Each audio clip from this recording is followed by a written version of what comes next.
ആകാശവാണി.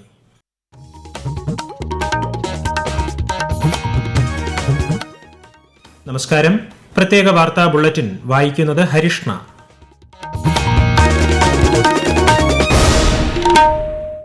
പ്രധാന വാർത്തകൾ. ജോർദാൻ സന്ദർശനം പൂർത്തിയാക്കി എത്യോപ്യയിലെത്തിയ പ്രധാനമന്ത്രി നരേന്ദ്രമോദിക്ക് ഊഷ്മള സ്വീകരണം. നൊബേൽ ജേതാവും എത്യോപ്യൻ പ്രധാനമന്ത്രിയുമായ അബി അഹമ്മദ് അലിയുമായി ഉഭയകക്ഷി ചർച്ച നടത്തും. സുപ്രധാന ബില്ലുകളിൽ ചർച്ച നടത്തി പാർലമെന്റ്. പ്രതിപക്ഷ ബഹളം മൂലം സഭാ നടപടികൾ 2 മണിക്കൂറോളം തടസ്സപ്പെട്ടു.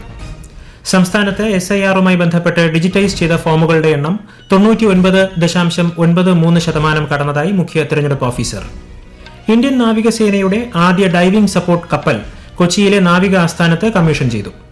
അണ്ടർ 19 ഏഷ്യ കപ്പ് ക്രിക്കറ്റിൽ മലേഷ്യക്കെതിരെ ഇന്ത്യയ്ക്ക് 315 റൺസിന്റെ മികച്ച വിജയം. വാർത്തകൾ വിശദമായി. ത്രിരാഷ്ട്ര പര്യടനത്തിന്റെ 2ാം പാദത്തിൽ എത്യോപ്യയിലെത്തിയ പ്രധാനമന്ത്രി നരേന്ദ്രമോദിക്ക് ഊഷ്മള സ്വീകരണം. 2 ദിവസത്തെ എത്യോപ്യൻ സന്ദർശനത്തിൽ നൊബേൽ സമ്മാന ജേതാവായ എത്യോപ്യൻ പ്രധാനമന്ത്രി അലി അഹമ്മദ് അലിയുമായി അദ്ദേഹം കൂടിക്കാഴ്ച നടത്തും. എത്യോപ്യൻ പാർലമെന്റിന്റെ സംയുക്ത സമ്മേളനത്തെയും ശ്രീ നരേന്ദ്രമോദി അഭിസംബോധന ചെയ്യും. സന്ദർശനത്തിന്റെ 3ാം പാദത്തിൽ പ്രധാനമന്ത്രി ഒമാനിലെത്തും. ജോർദാൻ പര്യടനം പൂർത്തിയാക്കി ഇന്ന് ഉച്ചയോടെയാണ് ശ്രീ മോദി എത്യോപ്യയിലേക്ക് പുറപ്പെട്ടത്. സുപ്രധാന ബില്ലുകളിൽ ചർച്ച നടത്തി പാർലമെന്റ്. സബ്കാ ബീമ സബ്കി രക്ഷ ബില്ലിനുമേൽ ലോക്സഭയിലായിരുന്നു ചർച്ച. കേന്ദ്ര ധനമന്ത്രി നിർമ്മല സീതാരാമനാണ് ബിൽ സഭയിൽ അവതരിപ്പിച്ചത്. നിയമങ്ങൾ റദ്ദാക്കുന്നതിനും മറ്റു ചില നിയമങ്ങൾ ഭേദഗതി ചെയ്യുന്നതിനും വ്യവസ്ഥ ചെയ്യുന്ന 2025 റദ്ദാക്കലും ഭേദഗതി ചെയ്യലും ബില്ലിന്മേലുള്ള ചർച്ചയും ഇന്ന് ലോക്സഭയിൽ നടന്നു. രാജ്യത്തെ പാവപ്പെട്ട ഗ്രാമീണ കുടുംബങ്ങൾക്ക് 125 ദിവസത്തെ തൊഴിൽ ഉറപ്പ് നൽകുന്ന വികസിത് ഭാരത് റോസ്ഗാർ ആൻഡ് ആജീവിക മിഷൻ ബില്ലും ലോക്സഭയിൽ അവതരിപ്പിച്ചു. ബില്ലിനെതിരായ പ്രതിപക്ഷ ബഹളം കാരണം ഉച്ചയ്ക്ക് 2 മണിവരെ നിർത്തിവച്ച ശേഷമാണ് സഭാ നടപടികൾ പുനരാരംഭിച്ചത്. വികസിത് ഭാരത് ശിക്ഷ അധിഷ്ഠാൻ ബിൽ 2025 പാർലമെന്റിന്റെ സംയുക്ത കമ്മിറ്റിക്ക് വിടുന്ന പ്രമേയവും ലോക്സഭ ഇന്ന് പാസാക്കി. തെരഞ്ഞെടുപ്പ് പരിഷ്കാരങ്ങളെക്കുറിച്ചുള്ള ചർച്ച രാജ്യസഭയിൽ പൂർത്തിയായി. സംസ്ഥാനത്ത് SIR-മായി ബന്ധപ്പെട്ട് ഇന്ന് വൈകിട്ട് 6 മണിയോടെ ഡിജിറ്റൈസ് ചെയ്ത ഫോമുകളുടെ എണ്ണം 2,78,32,269 ഉയർന്നതായി മുഖ്യ തെരഞ്ഞെടുപ്പ് officer doctor Rathan U Kelkar. ഇത് മൊത്തം വിതരണം ചെയ്ത ഫോമുകളുടെ 99.93%.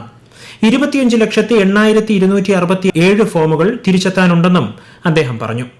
ഫോമുകൾ ഇനിയും മടക്കി നൽകിയിട്ടില്ലാത്തവർ എത്രയും വേഗം പൂരിപ്പിച്ച് BLO-മാരെ ഏൽപ്പിക്കണമെന്നും മുഖ്യ തെരഞ്ഞെടുപ്പ് ഓഫീസർ അഭ്യർത്ഥിച്ചു. കണ്ണൂരിൽ SIR കരട് വോട്ടർ പട്ടിക ഈ മാസം 23-ന് പ്രസിദ്ധീകരിക്കുമെന്ന് ജില്ലാ ഇലക്ഷൻ ഓഫീസറായ ജില്ലാ കളക്ടർ അരുൺ കെ വിജയൻ അറിയിച്ചു. ചേംബറിൽ ചേർന്ന അംഗീകൃത രാഷ്ട്രീയ പാർട്ടികളുടെ യോഗത്തിൽ സംസാരിക്കുകയായിരുന്നു കളക്ടർ. വിശദാംശങ്ങളുമായി ആകാശവാണി കണ്ണൂർ ജില്ലാ പ്രതിനിധി KO ശശിധരൻ. കണ്ണൂർ ജില്ലയിൽ 1330 പോളിംഗ് സ്റ്റേഷനുകളിൽ ആബ്സെന്റ്, ഷിഫ്റ്റ്, ഡിലീറ്റ് ലിസ്റ്റുമായി ബന്ധപ്പെട്ട BLO, BLA യോഗങ്ങൾ നടന്നിട്ടുണ്ട്. ബാക്കിയുള്ള പോളിംഗ് സ്റ്റേഷനുകളിൽ നാളെയോടെ യോഗം പൂർത്തീകരിക്കാനും BLO-മാരുടെ കൈവശമുള്ള AST ലിസ്റ്റ് പരിശോധിക്കുവാൻ ബൂത്ത് ലെവൽ ഏജന്റുമാർക്ക് മാർഗനിർദ്ദേശം നൽകുവാനും എല്ലാവിധ സഹകരണവും രാഷ്ട്രീയ പാർട്ടി പ്രതിനിധികളോട് ജില്ലാ കളക്ടർ അഭ്യർത്ഥിച്ചു. തുടർന്ന് നിയമസഭാ മണ്ഡലാടിസ്ഥാനത്തിലുള്ള AST ലിസ്റ്റ് രാഷ്ട്രീയ പാർട്ടി പ്രതിനിധികൾക്ക് കൈമാറി. അടുത്തിടെ നടപ്പിലാക്കിയ 4 തൊഴിൽ നിയമങ്ങളും തൊഴിലാളികളുടെ ജീവിതത്തിൽ നല്ല മാറ്റങ്ങൾ കൊണ്ടുവരുമെന്ന് കേന്ദ്ര തൊഴിൽ മന്ത്രി ഡോക്ടർ മൻസുഖ് മാണ്ഡവ്യ. തൊഴിലാളി ഉച്ചകോടി 2025-നെ ന്യൂഡൽഹിയിൽ അഭിസംബോധന ചെയ്യുകയായിരുന്നു അദ്ദേഹം. പുതിയ നിയമപ്രകാരം കരാർ തൊഴിലാളികളെ എംപ്ലോയീസ് പ്രോവിഡന്റ് ഫണ്ടിന്റെ പരിധിയിൽ നിന്ന് ഒഴിവാക്കിയിട്ടില്ലെന്നും ഇത് അവർക്ക് സാമൂഹിക സുരക്ഷ ഉറപ്പാക്കുന്നതായും അദ്ദേഹം പറഞ്ഞു. സന്നിധാനം ഭക്തിസാന്ദ്രം. ശബരിമലയിൽ തങ്കയങ്കി ചാർത്തി ദീപാരാധന 26-ന് നടക്കും. മണ്ഡലപൂജ 27-ന്. കൂടുതൽ വിവരങ്ങളുമായി ആകാശവാണി പത്തനംതിട്ട ജില്ലാ പ്രതിനിധി ശ്രീജി S. ശ്രീധർ. ധനുമാസം 1 ഇന്നു രാവിലെ നട തുറന്നതു മുതൽ വൈകിട്ട് 6 വരെയുള്ള കണക്കുകൾ പ്രകാരം 68,900 ഭക്തജനങ്ങളാണ് സന്നിധാനത്തെത്തി ദർശനം നടത്തിയത്. സ്പോട്ട് ബുക്കിംഗ് വഴി ദർശനം നടത്തിയ 8,097 പേരും ഇതിൽ ഉൾപ്പെടും. സന്നിധാനത്ത് സേവനമനുഷ്ഠിക്കുന്ന പോലീസ് ഉദ്യോഗസ്ഥരുടെ 4ാം ബാച്ച് ഇന്ന് ചുമതലയേറ്റിട്ടുണ്ട്. തങ്കയങ്കി ചാർത്തി ദീപാരാധന നടക്കുന്ന 26-നും മണ്ഡലപൂജ നടക്കുന്ന 27-നും തിരക്ക് വർദ്ധിക്കുമെന്നതിനാൽ പോലീസും കേന്ദ്രസേനയും തിരക്ക് നിയന്ത്രണ ത്തിന്റെ ഭാഗമായി വേണ്ട മുന്നൊരുക്കങ്ങളും ആരംഭിച്ചിട്ടുണ്ട്. ഛത്തീസ്ഗഡിലെ ബിജാപൂർ ജില്ലയിൽ ഇന്ന് 7 സ്ത്രീകൾ ഉൾപ്പെടെ 34 മാവോയിസ്റ്റുകൾ ആയുധം വെച്ച് കീഴടങ്ങി. കീഴടങ്ങിയ എല്ലാ മാവോയിസ്റ്റുകൾക്കും സംസ്ഥാന സർക്കാരിന്റെ പുനരധിവാസ നയപ്രകാരം 50,000 രൂപ വീതം ധനസഹായം നൽകുമെന്ന് police superintendent doctor Jithendrakumar Yadav പറഞ്ഞു. 2026 മാർച്ച് 31 രാജ്യത്ത് നിന്ന് നക്സലിസം തുടച്ചു നീക്കാനാണ് കേന്ദ്ര സർക്കാർ ലക്ഷ്യമിടുന്നത്. ഈ വാർത്തകൾ ആകാശവാണിയിൽ നിന്ന്. ആകാശവാണി വാർത്തകളും വാർത്താ അധിഷ്ഠിത പരിപാടികളും all India radio news Thiruvananthapuram YouTube ചാനലിലും at all India radio news Thiruvananthapuram Facebook പേജിലും AIR ന്യൂസ് _തിരുവനന്തപുരം ഇൻസ്റ്റഗ്രാം അക്കൌണ്ടിലും at AIR news _TVM X ഹാൻഡിലും ലഭ്യമാണ്. തദ്ദേശ തിരഞ്ഞെടുപ്പിൽ വോട്ടെടുപ്പ് മാറ്റിവെച്ച 3 തദ്ദേശ വാർഡുകളിലെ തിരഞ്ഞെടുപ്പ് വിജ്ഞാപനം സംസ്ഥാന തിരഞ്ഞെടുപ്പ് കമ്മീഷൻ നാളെ പുറപ്പെടുവിക്കും. കൂടുതൽ വിവരങ്ങളുമായി ആകാശവാണി ലേഖകൻ സ്മിതി M. പള്ളുരുത്തി. സംസ്ഥാനത്തെ 3 തദ്ദേശ വാർഡുകളിലെ പ്രത്യേക തെരഞ്ഞെടുപ്പിന് വേണ്ടിയുള്ള വിജ്ഞാപനം ബുധനാഴ്ച പുറത്തിറക്കും. തിരുവനന്തപുരം കോർപ്പറേഷനിലെ വിഴിഞ്ഞം വാർഡ്, മലപ്പുറം ജില്ലയിലെ മൂത്തേടം ഗ്രാമപഞ്ചായത്തിലെ പായിമ്പാടം വാർഡ്, എറണാകുളം ജില്ലയിലെ പാമ്പാക്കുട ഗ്രാമപഞ്ചായത്തിലെ ഓണക്കൂർ വാർഡ് എന്നിവിടങ്ങളിലാണ് പ്രത്യേക തെരഞ്ഞെടുപ്പ്. ഇവിടങ്ങളിൽ സ്ഥാനാർത്ഥികളുടെ നിര്യാണത്തെ തുടർന്ന് തെരഞ്ഞെടുപ്പ് മാറ്റിവെച്ചിരുന്നു. നിലവിൽ സ്ഥാനാർത്ഥികളായിട്ടുള്ളവർ ഇവിടെ വീണ്ടും പത്രിക സമർപ്പിക്കേണ്ട ആവശ്യമില്ലെന്ന് സംസ്ഥാന തെരഞ്ഞെടുപ്പ് കമ്മീഷൻ വ്യക്തമാക്കിയിട്ടുണ്ട്.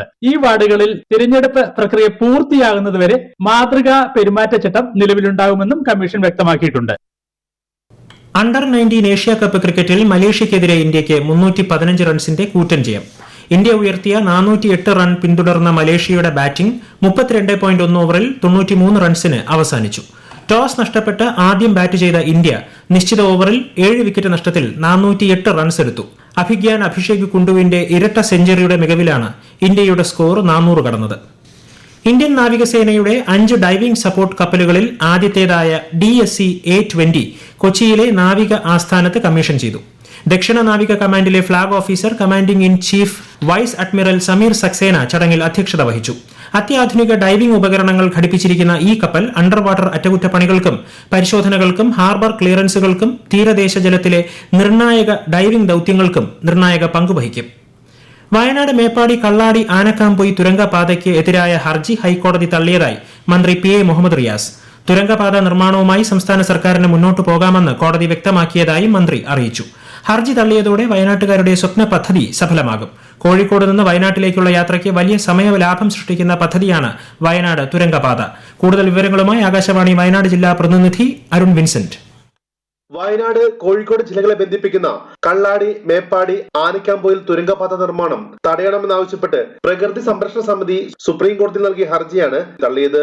തുരങ്കപാത നിർമ്മാണം തുടരാമെന്ന് കോടതി ഉത്തരവിട്ടു. ഇതോടെ തുരങ്കപാത നിർമ്മാണത്തിന്റെ തടസ്സങ്ങളെല്ലാം മാറി. കഴിഞ്ഞ ഓഗസ്റ്റ് 31 തുരങ്കപാത നിർമ്മാണ പ്രവർത്തികൾ ആരംഭിച്ചത്. വയനാട് മേപ്പാടിക്ക് സമീപം കള്ളാടിയിലും കോഴിക്കോട് ജില്ലയിലെ ആനക്കാംപൊയിലുമാണ് നിർമ്മാണ പ്രവർത്തനങ്ങളുടെ പ്രാരംഭഘട്ട പ്രവർത്തനങ്ങൾ തുടങ്ങിയത്. മീനാക്ഷിയിലാണ് കൂടുതൽ പ്രവർത്തനങ്ങൾ പുരോഗമിക്കുന്നത്. നാഷണൽ ഹെറാൾഡ് കേസിൽ സോണിയാഗാന്ധി, രാഹുൽ ഗാന്ധി എന്നിവർക്കെതിരെ എൻഫോഴ്സ്മെന്റ് ഡയറക്ടറേറ്റ് നൽകിയ കള്ളപ്പണം വെളുപ്പിക്കൽ കേസ് പരിഗണിക്കാൻ ഡൽഹി റൌസ് അവന്യൂ കോടതി വിസമ്മതിച്ചു. എന്നാൽ കേന്ദ്ര ഏജൻസിക്ക് അന്വേഷണം തുടരാമെന്ന് കോടതി പറഞ്ഞു. കോടതി ഉത്തരവിനെതിരെ അപ്പീൽ നൽകുമെന്ന് ED അറിയിച്ചു. കോഴിക്കോട് പേരാമ്പ്രയിൽ ചങ്ങരോത്ത് പഞ്ചായത്ത് പ്രസിഡന്റിനെ അപമാനിക്കാനായി പഞ്ചായത്ത് ഓഫീസിന് മുന്നിൽ ചാണകവെള്ളം തെളിച്ച് ശുദ്ധികലശം നടത്തി അവഹേളിച്ചെന്ന സംഭവത്തിൽ സംസ്ഥാന പട്ടികജാതി പട്ടിക ഗോത്രവർഗ കമ്മീഷൻ കോഴിക്കോട് ജില്ലാ പോലീസ് മേധാവിയോട് റിപ്പോർട്ട് തേടി. പരാതിയിൽ കേസെടുത്ത് അന്വേഷിച്ച് നിയമ നടപടിയെടുക്കാനും നിർദ്ദേശിച്ചിട്ടുണ്ടെന്ന് കമ്മീഷൻ ചെയർപേഴ്സൺ അറിയിച്ചു. മസാല ബോണ്ടുകൾ വഴി സമാഹരിച്ച ഫണ്ടുകളുടെ വിനിയോഗവുമായി ബന്ധപ്പെട്ട് കിഫ്ബിക്കെതിരെ എൻഫോഴ്സ്മെന്റ് ഡയറക്ടറേറ്റ് നൽകിയ കാരണം കാണിക്കൽ നോട്ടീസിന് കേരള ഹൈക്കോടതിയുടെ ഇടക്കാല സ്റ്റേ. കിഫ്ബിയുടെ ഹർജിയിൽ വിശദമായ വാദം കേൾക്കേണ്ട വിഷയങ്ങളുണ്ടെന്ന് ചൂണ്ടിക്കാട്ടിയാണ് കേസിന്റെ തുടർ നടപടികൾ താൽക്കാലികമായി നിർത്തിവെക്കാൻ കോടതി ഉത്തരവിട്ടത്. പ്രധാന വാർത്തകൾ വീണ്ടും. ജോർദാൻ സന്ദർശനം പൂർത്തിയാക്കി എത്യോപ്യയിലെത്തിയ പ്രധാനമന്ത്രി നരേന്ദ്രമോദിക്ക് ഊഷ്മള സ്വീകരണം. നൊബേൽ ജേതാവും എത്യോപ്യൻ പ്രധാനമന്ത്രിയുമായ അബി അഹമ്മദ് അലിയുമായി ഉഭയകക്ഷി ചർച്ച നടത്തും. സുപ്രധാന ബില്ലുകളിൽ ചർച്ച നടത്തി പാർലമെന്റ്. പ്രതിപക്ഷ ബഹളം മൂലം സഭാ നടപടികൾ 2 മണിക്കൂറോളം തടസ്സപ്പെട്ടു. സംസ്ഥാനത്ത് SIR-മായി ബന്ധപ്പെട്ട് ഡിജിറ്റൈസ് ചെയ്ത ഫോമുകളുടെ എണ്ണം 99.93% കടന്നതായി മുഖ്യ തിരഞ്ഞെടുപ്പ് ഓഫീസർ. ഇന്ത്യൻ നാവികസേനയുടെ ആദ്യ ഡൈവിംഗ് സപ്പോർട്ട് കപ്പൽ കൊച്ചിയിലെ നാവിക ആസ്ഥാനത്ത് കമ്മീഷൻ ചെയ്തു. അണ്ടർ 19 ഏഷ്യ കപ്പ് ക്രിക്കറ്റിൽ മലേഷ്യക്കെതിരെ ഇന്ത്യയ്ക്ക് 315 റൺസിന്റെ കൂറ്റൻ ജയം. പ്രത്യേക വാർത്താ ബുള്ളറ്റിൻ കഴിഞ്ഞു. അടുത്ത വാർത്താ പ്രക്ഷേപണം നാളെ രാവിലെ 6:45-ന്.